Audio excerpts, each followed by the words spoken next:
jam në Kalan e Gjirokastrës, një prej vëndeve më interesante që Shqipëria ka, një vënd që duhet vizituar. Jam në këtë pikë këtu, që konsiderohet pika e famshme, pra ku lind legjenda e Argjeros. Eksaktësisht nga ky shkëmb, shifeni edhe pllakën shpjeguese, Argjeroja, motra e gjinzëve Nishit, u hodh në fund të shekullit 15, pra rreth 1400 cas, në momentin që osmanët morën qytetin, së bashku me foshnjën e saj për të mos rënë në dorë të osmanëve.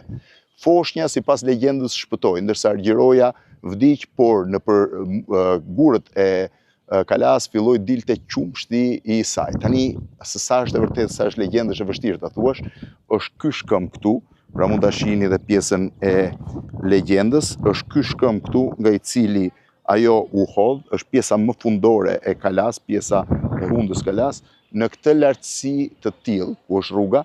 Ndërkohë kjo është lagja më e vjetër e Gjirokastrës, lagja prej nga realisht ka nisur Gjirokastra, ndërkohë unë po heci t'ju bëj një tur të vogël të Kalas, që e kam nisur nga mbrapa, pra kam ardhur nga pjesa e mbrapme drejt pjesës parme. Kjo është pjesa e sahatit, së bashku me pjesën e xhamis. Pjesa e sahatit është që nuk ekziston më. Pjesa e sahatit është shumë e bukur. Në këtë drejtim shkohet në disa nga zonat më të bukura që Kalaja e Gjirokastrës ka. Pra unë jam duke ecur tani në një dalje që është dalja e vjetër, që nuk është e hapur e Kalas Gjirokastrës, dhe po shkoj në drejtim të daljes tjetër.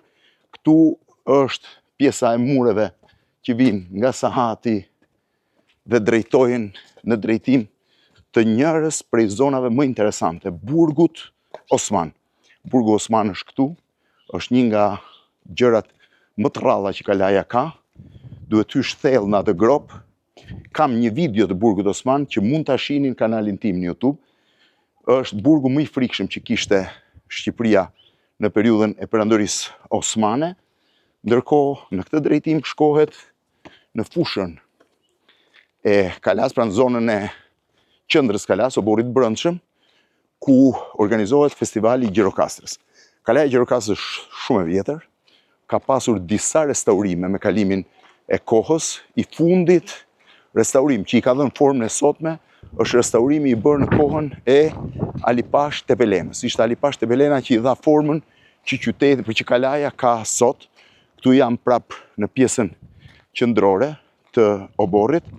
Shiheni, këtu vendosen karriget dhe zhvillohet festivali folklorik i Gjirokastrës.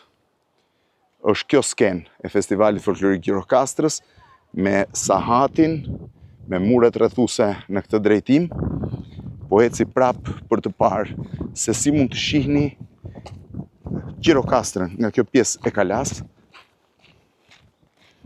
Gjirokastra është shumë interesante këtu.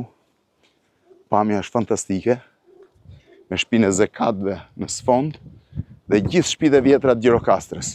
Ja ku janë angonatët, xhamia e pazarit, qafa e pazarit. Shife, e gjithë Gjirokastra. E gjithë Gjirokastra. Një pamje spektakolare. Këtu ndërkohë pas ka shpjegime për lakuriqtë e natës, ja dhe muret rrethuese të Kalas, që janë muret e hershme, ndërkohë restaurimet e Alipashës dhe restaurimet osmane janë të më vonshme.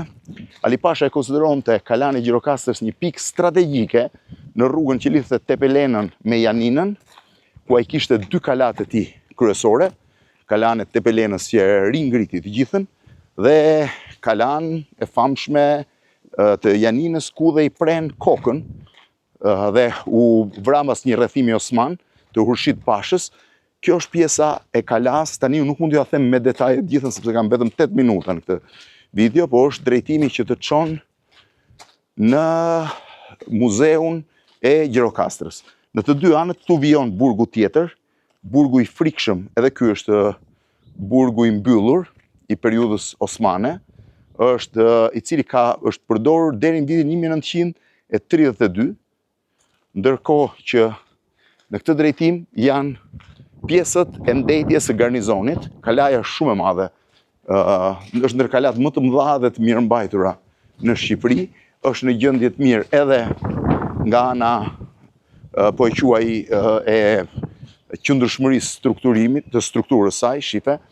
Këtu është diçka shumë interesante. Ky avion i Air Force, US Air Force, ka një histori të rrallë, është vendosur në Kala në momentin që u ngrit Muzeu i Armëve, është rënuar mbas plaçkitjeve të vitit 1997, po vijon tjetër ende, dhe historia është shumë e bukur. Këtu mund ta shihni ku thotë që një aeroplan me 2 rrëfenja dhe tregon si janë faktet dhe si ishte versioni amerikan dhe versioni shqiptar. Historia është shumë e bukur. Një pilot amerikan u ul në Shqipëri në vitin 58, mos gaboj, sepse ishte nisur nga Franca drejt Napolit, ushtarak, humbi rrugën nga mjegulla dhe u ul në aeroportin e Rrinasit sepse s'kishte më karburant. Por Shqipëria e konsideroi këtë si një akt ulje të një spiuni amerikan që po vinte për të bërë rikognision të territorit shqiptar. Në fakt, piloti u largua nga Shqipëria pa kompas, sepse Shqipëria nuk mund ta mbante, po kjo ishte pjesa kryesore e tij. Këtu është sërish një pamje e rrallë e Gjirokastrës, e qytetit. Mos hezitoni kur ta vizitoni Gjirokastrën, është mahnice.